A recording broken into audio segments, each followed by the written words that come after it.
ভাগ্য বদলেছে পান বিক্রি করে সাদুল্যপুরে নুরুল হক। গাইবান্ধা জেলার সাদুল্যপুর উপজেলায় প্রায় ১৫ বছর ধরে পান বিক্রি করছে নুরুল হক নামের এক পান ব্যবসায়ী।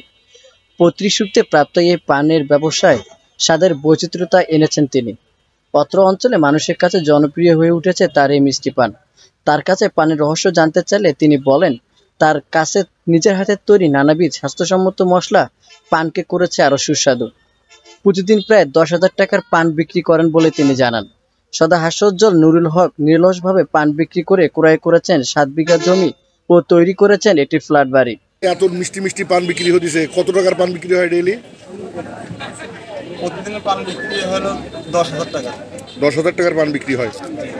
মানে এই পান বিক্রি করে এখন বাড়িতে কি অর্থ সম্পদ কি করছো? এই ব্যবসায় যে আসো কি করছো?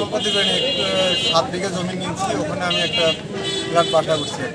পান নিতে পান কি প্রতিদিন নেন? হ্যাঁ, প্রতিদিন ৫-৬টা করে পান নিয়ে যাই। কার জন্য? আমার বাড়ির পরিবারের জন্য। আজকে আসছি চাচির জন্য নেওয়ার। চাচি শখ করছে মিষ্টি পান খাবে। এই পান কি নুরুলের পান কি খুব ভালো লাগে? খুব ভালো, খুব মজা। খুব মজা। আপনিও খান নাকি? হ্যাঁ, আমি মাঝে মধ্যে খাই। খুব সুন্দর। হ্যাঁ।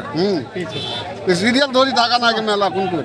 ইচ্ছা থাকলে মানুষ ছোট ব্যবসা করে বড় কিছু করতে পারে, তারই এক বড় দৃষ্টান্ত এই নুরুল হক।